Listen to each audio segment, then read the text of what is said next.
sareng-sareng mengikuti bacaan-bacaan kalimat thayyibah. Bismillahirrahmanirrahim. Ya Rahmanu, Ya Rahimu, Ya Maliku, Ya Quddusu, Ya Alimu, Ya Karimu, La haula wa la quwwata bika ya Rasulullah. Monggo sareng-sareng salatullah salamullah ala Rasulillah. Salatullah salamullah ala yasin habibillah. Alhamdulillah, alhamdulillahilladzi bi ni'matihi tatimmus shalihat. Allahumma shalli wa sallim ala sayyidina Muhammad wa ala alihi wa sahbihi ajma'in. Qala Allah ta'ala fi kitabihil karim, a'udzu billahi minasy syaithanir rajim. Bismillahirrahmanirrahim. Ya ayyuhan nas, inna khalaqnakum min dzakarin wa untha wa ja'alnakum syu'uban wa qabaila lita'arafu. Amma ba'du.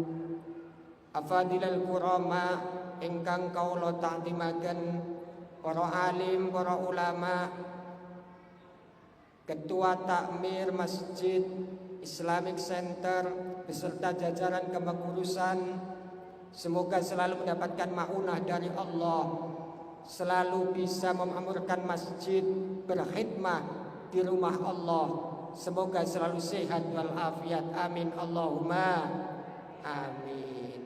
Didongakno Bu, karena amin tok kok abot men. Allahumma amin. Ingkang kula hormati para asatid ingkang rawuh. Beliau pejuang-pejuang Allah yang selalu kita muliakan. Sebagaimana Imam Az-Zarnuji di dalam Ta'limul Muta'alim, dimanapun kita berada, untuk selalu hormat kepada guru kita, maka kita doakan guru-guru kita semoga diberi panjang umur oleh Allah Subhanahu wa ta'ala. Allahumma amin. Bapak Ibu jamaah yang hadir, adik kakak semuanya, kita berdoa semoga hari-hari kita awal puasa sampai akhir puasa nanti di bulan Ramadan ini mendapatkan maghfirah, mendapatkan rahmat, mendapatkan itkum minan nar dari Allah Subhanahu wa ta'ala. Monggo sore di bulan yang penuh berkah ini Bapak Ibu, kita senantiasa meningkatkan puji syukur kepada Allah Subhanahu wa ta'ala. Kita bersyukur itu karena kita bisa bersyukur. Paham Bu? Kita bersyukur karena kita bisa bersyukur. Karena di luar itu banyak sekali orang-orang yang sudah diberi oleh Allah rizki, diberi oleh Allah segala kenikmatan, tapi sulit untuk bersyukur kehadiran Allah Subhanahu wa ta'ala. Bahkan Allah menjelaskan, a'udzubillahi minasyaitonirrajim, wa qul i'malu ala Dawud syukra wa qalilan min ibadiyasy syakur. Ayat terakhir nih, wa qalilun min ibadiyasy syakur. Sangat sedikit dari hamba-hambaku yang pandai bersyukur. Maka kelompok sing ahli syukur itu jumlahnya saitik Bu. Saitik tapi kualitas. Mboten usah pesimis. Kita di kelompok yang sedikit. Analoginya ngeten. Ada imam itu jumlahnya lah satu, sedangkan makmumnya itu lebih banyak. Mengapa demikian? Karena imam ini orang pilihan, yang sedikit ini orang pilihan. Ada lagi sang juara, itu juara 1 pasti cuma sedikit, mau siji. Tapi sing kalah akeh. Artinya nopo? Sang juara ini yang jumlahnya sedikit ini adalah orang pilihan. Ini analoginya orang yang bersyukur. Kita berada di golongan orang-orang yang sedikit tapi kualitas di hadirat Allah Subhanahu wa ta'ala. Semoga kita termasuk orang-orang yang pandai bersyukur. Amin Allahumma amin. Bapak Ibu ingkang kula hormati, sholawat dan salam semoga tetap tercurahkan kepada baginda Rasulullah Muhammad sallallahu alaihi wasallam. Biqauli Allahumma sholli ala Muhammad. Nabi Muhammad, Bu, Pak, ini adalah contoh yang luar biasa. Di semua aspek kehidupan itu ada pada diri Rasulullah sallallahu alaihi wasallam. Bahkan jika berbicara tentang toleransi, itu persis pernah dicontohkan oleh Rasulullah sallallahu alaihi wasallam. Suatu ketika Bapak Ibu ingkang kula hormati, Nabi Muhammad sallallahu alaihi wasallam niku nate akan berangkat dari Madinah ke Mekah menunaikan ibadah umroh. Tatkala itu Nabi Muhammad wis posisinya itu pasukane akeh, umatnya wis muda akeh karena sering menang dalam peperangan. Perjalanan ini menuju ke Mekah untuk menunaikan apa? Menunaikan ibadah umrah. Ma'asyiral muslimin rahimakumullah. Tapi belum masuk di Mekah, itu kemudian dihalangi oleh kelompok kafir Quraisy. Pasukane sak pemimpini. Wahai Muhammad, sampai mau kemana? Saya mau menjalankan umrah. Tidak bisa. Ini pimpinannya yang bilang tidak bisa. Maka kemudian Rasulullah mencari jalan tengah, jalan keluar, kemudian melakukan perundingan dengan para kafir Quraisy. Lalu karena bahasa Rasulullah itu sangat diplomatis, Rasulullah itu, Bu, Pak, lisannya itu ketika berucap itu orang yang pernah melihat dan mendengar itu ketika di rumah pasti akan terngiang-ngiang saking halusi ucapan. Rasulullah mbek istrine yo alus nek ngomong. Oh gak peh Rasul, peh wong lanang kuwi sing tukang golek duit, sing nafkahi kemudian berbuat kasar mbek sing wedok boten. Rasulullah mengajarkan dengan istri pun sangat halus. Sehingga napa? Perundingan niki, Bu. Kemudian tokoh kafir Quraisy mau melakukan perundingan ini, disepakati untuk 10 tahun ke depan. Lalu dalam perundingan itu Nabi Muhammad SAW menyuruh Ali bin Abi Thalib sebagai tukang catat. Nek no Islam, Bu, apapun itu kudu dicatat. Utang itu ya kudu dicatat. Ten Al-Qur'an itu ayatnya ngoten. Kemudian apapun ada saksi dan harus dicatat. Maka kemudian Rasulullah menyuruh sahabat yaitu Ali bin Abi Thalib, wahai Ali, sampai catat hasilnya. Pertama tulis. Ali langsung menulis. Tulis Bismillahirrahmanirrahim. Lalu protes pimpinan kafir Quraisy. Sik. Jangan ditulis bismillah seperti itu. Tulis bismikallahumma. Wong kafir Quraisy gak terima nek Gusti Allah itu dikasih sandaran sifat Ar-Rahman Ar-Rahim. Tidak, saya gak setuju. Pokoknya cukup dengan bismikallahumma. Lalu Rasulullah mengatakan ke Ali, hapus Ali. Ali metotok. Kenapa? Ali orangnya itu cerdas. Melihat tulisan itu bisa menggambarkan. Anggite moh Ali, menghapus, tidak mau menghapus tulisan Bismillahirrahmanirrahim. Lalu Nabi Muhammad diambil kertasnya, digosok dewi. Nabi Muhammad, Pak, Bu, iku gosok. Demi napa? Demi toleransi, karena satu pihak ini tidak mau. Maka kemudian digosok, diberikan kepada Ali. Ya udah gini Ali, sampean tulis. Setelah ditulis Bismikallahumma, Nabi mendikte lagi, sampean tulis lagi Ali. Perdamaian ini atas nama Muhammad Rasulullah dengan tokoh dan kaum kafir Quraisy. Diprotes maneh. Sik gak setuju saya pimpinane. Duh, wonten apa malih? Kapan sampean jadi nabi? Kok mbek tulis Muhammad Rasulullah? Kita gak mengakui sampean jadi nabi. Itu orang kafir Quraisy, Bu. Lalu Nabi Muhammad perintah wis gosok maneh. Karena apa? Kesepakatan itu dua belah pihak itu harus saling setuju. Dihapus, Bu. Ini loh toleransi Nabi Muhammad. Setelah dihapus, lalu ditulis semua kesepakatan.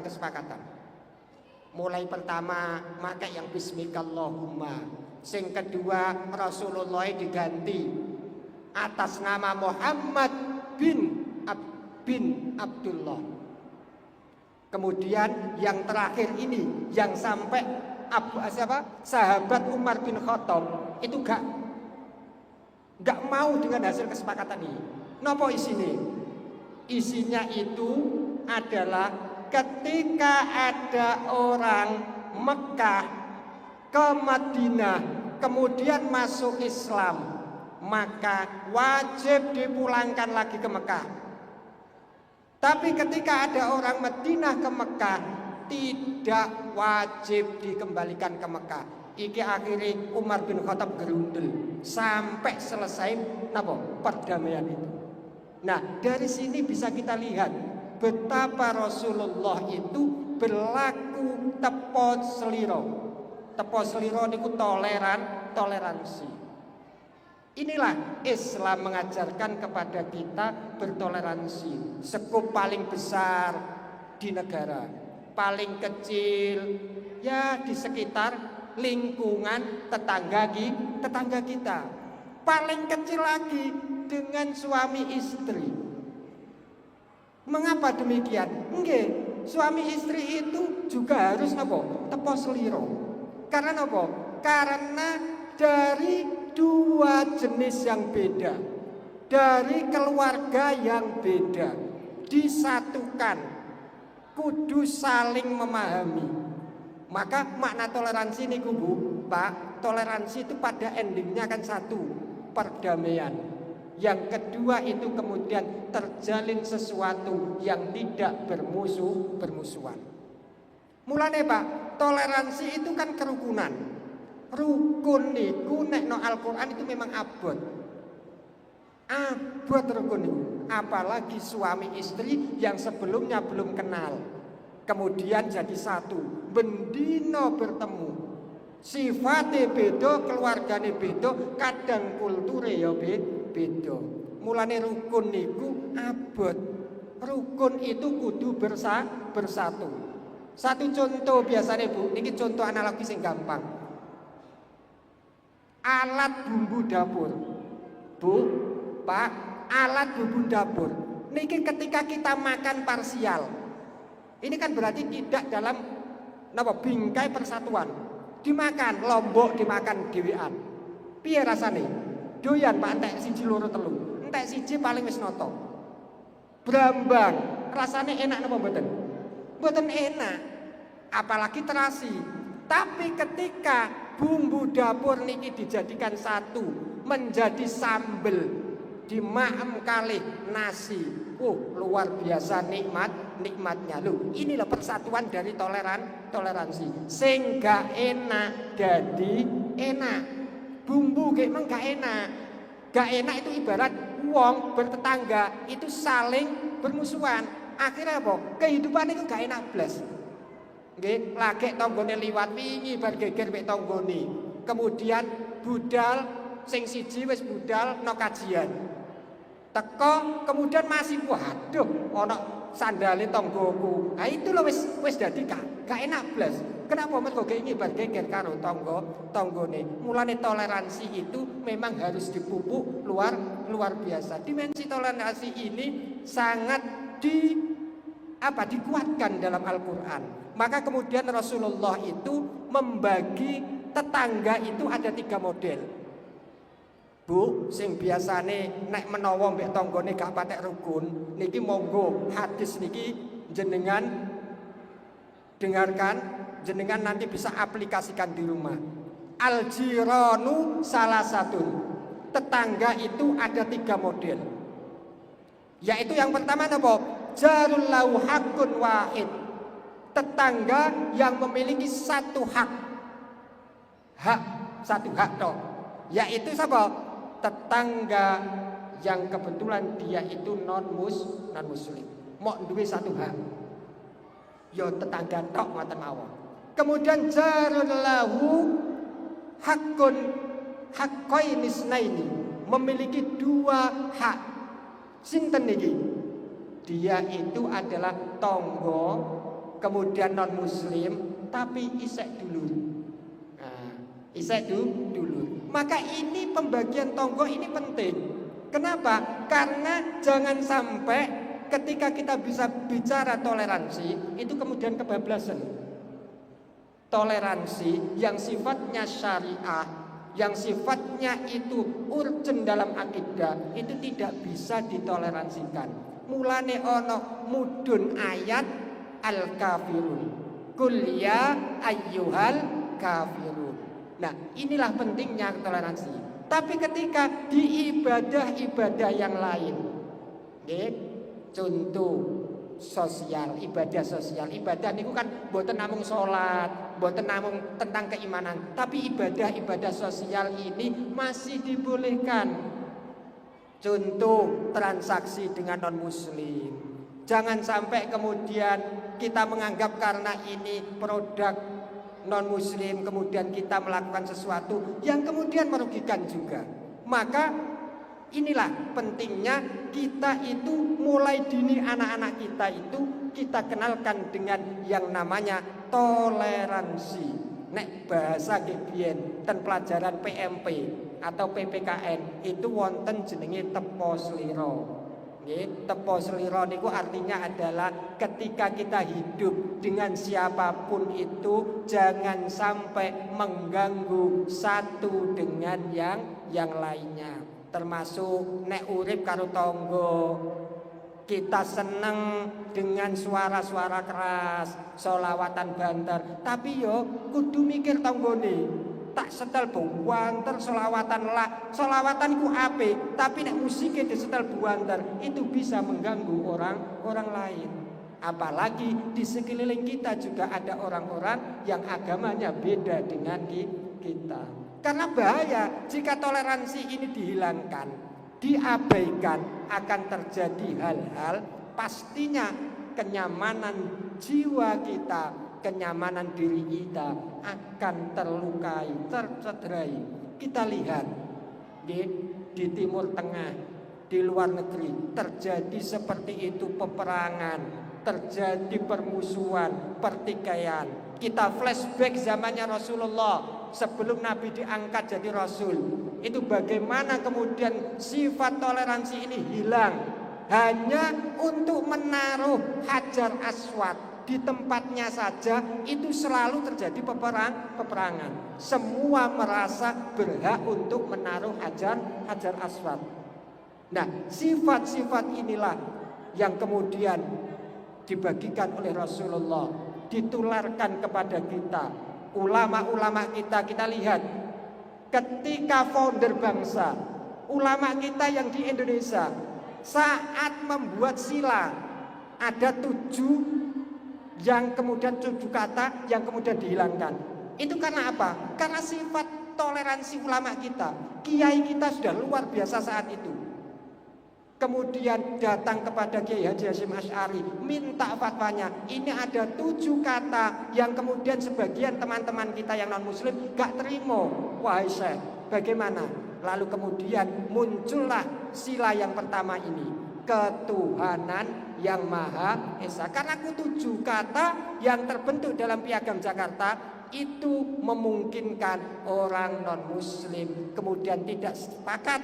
Kalau sudah tidak sepakat, khawatirnya nanti terjadi disintegrasi, pengen gawe negara dewe. Itu masa kemerdekaan, perjuangan sudah digambarkan oleh founding kita, tokoh-tokoh ulama kita. Karena pahlawan di Indonesia itu mayoritas adalah mereka para santri-santri kaum muslimin yang kemudian ikut berperang, ikut juga membentuk NKRI, yaitu Negara Republik Indonesia. Makanya kemudian 7 kata ini dihilangkan demi untuk toleransi. Kemudian sampai sekarang Indonesia aman-aman saja, tidak terbentuk apapun, tidak ada gesekan benturan, karena semua saling tepos liro. Ma'asyiral muslimin rahimakumullah.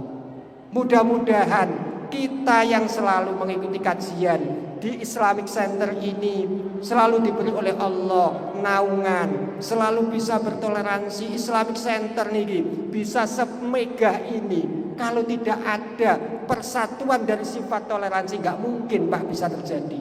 Coba bayangkan, nih, umpama wong Islam pengen duit tempat ibadah, tapi nek sekelilingnya ae gak bisa saling toleransi, iku akan terjadi sesuatu wis angel. Buat tempat ibadah angel, mau sholat sulit. Lihatlah kita di Palestina, apa yang terjadi.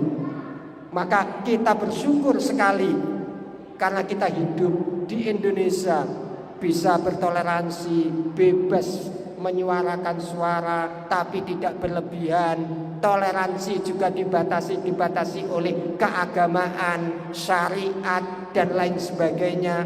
Maka inilah kita harus bersyukur sekali kepada Allah Subhanahu wa Ta'ala atas apa yang diberikan.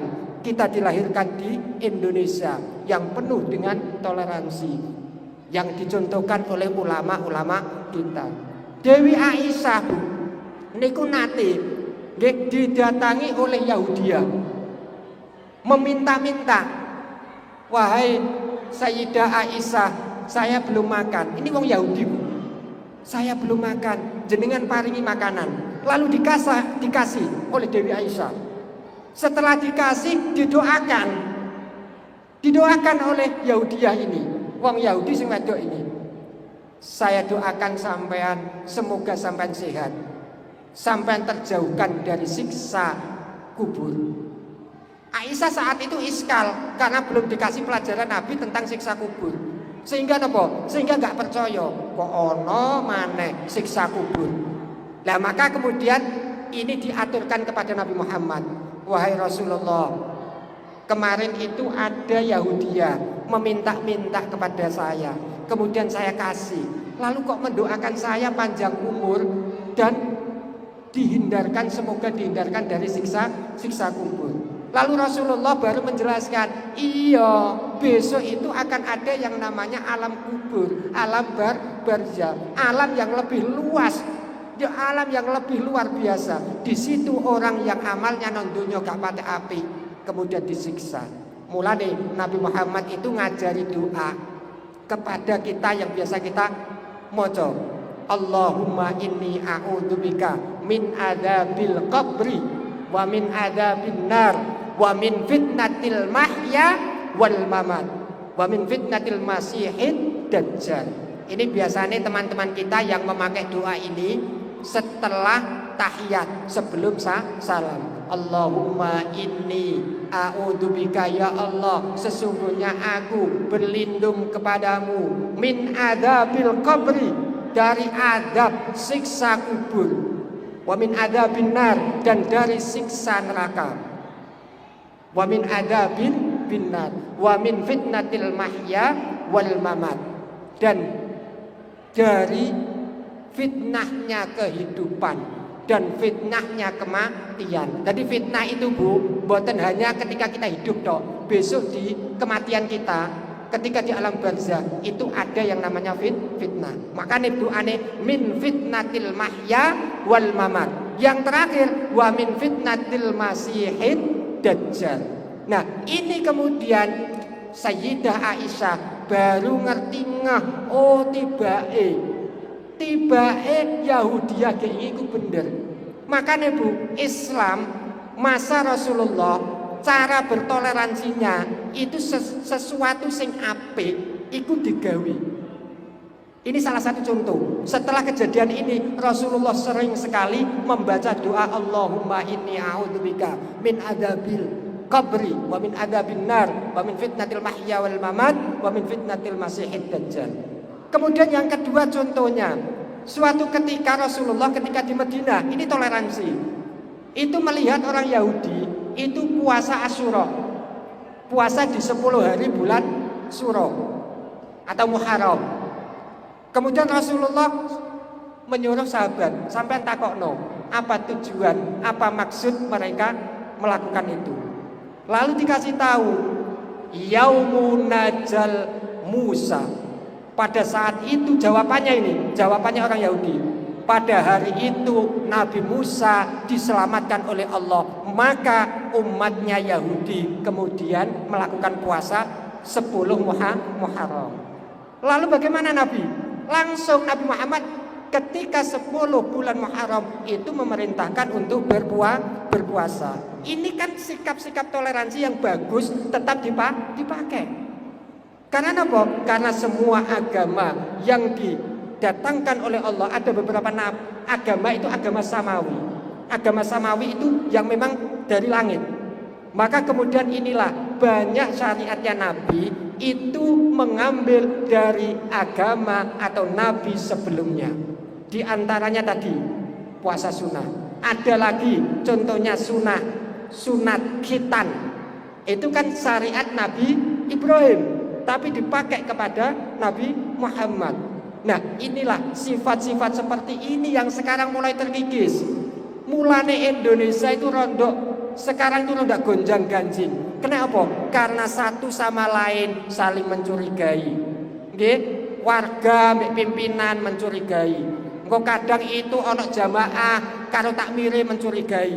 Nah, curiga-curiga gak tabayun sehingga tidak terbentuk toleransi ini yang menjadikan kehidupan sendi-sendinya itu mulai rapuh, mulai luntur.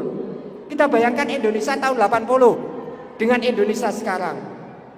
Beda sekali. Saiki iki wong petuk wong itu hawane curiga. Bayangkan Bu, jenengan ten bis niku sampai komunikasi mbek koncone sing nang iringane sama-sama naik bis. Iku mikir, engko ndang wong elekan, engko ndang wong A, B, nek biyen mboten. Ketemu teman dimanapun gak kenal, itu komunikasi. Dalume pundi, yogone pinten, itu pasti. Tapi sekarang ya Allah, itu sudah luntur sekali. Maka mari kita dengan kajian seperti ini, ma'asyiral muslimin rahimakumullah, kita selalu pupuk nilai toleransi. Ayo anak-anak kita itu mulai kita ciptakan lagi sifat-sifat toleransi sing meh apik ilang. Ojo sampai hilang kok Indonesia. Nek sampai hilang sikap toleransi, sing wong agama terlalu agamis sehingga melihat agama lain itu seakan-akan kayak musuh. Aliran podo Islami saling curiga sehingga wis gak tenang uripe. Gara-gara A kemudian begini, baik aliran agama, maka mari kita kembalikan ke tawasudnya, ke tengah-tengahnya. Bagaimana sih berislam yang baik, bertoleransi model Islam yang baik. Karena anak-anak kita ini yang akan meneruskan kita. Wis gak popo sak dhuwure saiki iki rada rusak, tapi aja sampai generasinya itu semakin rusak, semakin rusak. Maka akan terjadi satu disintegrasi. Bisa jadi akan terjadi sing kono kon njaluk pecah. Oh, wong suku iki senengane ngelokno ngene. Nah, ini. Maka monggo anak-anak kita selalu kita ajak ketika ada kajian seperti ini, kita ajak. Walaupun mereka itu dolanan, ngomong dhewe gak masalah. Mereka akan merekam di bawah alam sadarnya. Aku biyen cilikanku seneng dijak bapakku kajian, melok acara-acara sing apik, sehingga nopo ketularan menjadi kebiasaan. Ketika gede ikut seneng majelis taklim, anak-anak muda kita datang ikut majelis taklim. Iku nek gak cilikane biyen digembleng orang tuanya, diikutkan. Gak masalah rame-rame sithik. Wong Nabi Muhammad aja dengan anak-anak kecil itu nyaman. Ojo sampai kita itu merasa terganggu. Sholat terganggu cah cilik, gak usah. Karena sholat itu dengan Allah, khusyuk itu dengan Allah, tidak dengan yang lainnya. Adapun nek rame, ya cukup kita tertibkan. Gak perlu kemudian anaknya dikarungi, dikek nomah. Jangan sampai. Anak itu harus diajak selalu dalam kebaikan yang ada di sekitar kita. Agar apa? Tumbuh kembangnya itu bisa menjadi kebaikan-kebaikan masa depan. Ini tujuan dari toleransi, yaitu orang-orang di sekeliling kita nyaman dengan kita. Bayangkan satu periode kemarin itu, pada masa rame-ramenya ada bom, itu kan luar biasa. Semua ketakutan, semua dirugikan. Hanya kenapa? Ya kadang itu ya karena itu toleransinya itu sudah mulai terkikis. Dan alhamdulillah umat Islam yang toleransinya tinggi bersatu untuk kemudian faham-faham seperti ini semakin disempitkan. Karena ini nek sampai nular no anak-anak kita, naudzubillah, tidak tahu 10 tahun ke depan. Maka mari kita selalu kembali kepada ajaran-ajaran Rasulullah dengan selalu toleransi, tawasud berada di tengah-tengah. Ojo minggir kenemenen. Nek ibarat zaman 60-an minggir nganan kenemenen itu jadi liberal. Nek minggir ngiri kenemenen ikut jadi ateis, tidak beragama sekali. Sing siji fanatik agama terlalu tinggi, yang satu ketidakpercayaan agama sangat tinggi sehingga crash, gak bisa ketemu karena tidak ada sisi toleransi. Maka kita dan anak-anak kita lah yang kemudian menjadi penengah, jadi wasite, bensing nganan kita ajak nengah, sing ngiwo kita ajak nengah, sehingga hidup berdampingan dengan enak, dengan rukun. Semoga kita yang hadir di majelis ini diberi oleh Allah sikap toleransi yang tinggi, sikap sifat dari Allah ini yang luar biasa, selalu Rahman Rahim. Kita kasih sayang kepada orang-orang sekitar kita. Amin ya rabbal alamin. Kurang lebihnya mohon maaf. Apa yang dapat saya sampaikan kali ini mungkin kurang resepi manah panjenengan, mohon maaf yang sebesar-besarnya. Semoga bermanfaat di dini wa dunya wal akhirah. Kita tutup dengan Fatihah, kita hadiahkan kepada anak-anak kita. Semoga menjadi anak-anak yang soleh solehah. Ala hadhihi niyyah wa kulli niyatin solehah. Al-Fatihah. A'udzu billahi minasyaitonir rajim. Bismillahirrahmanirrahim.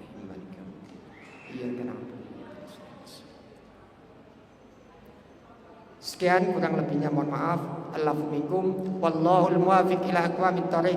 Assalamualaikum warahmatullahi wabarakatuh.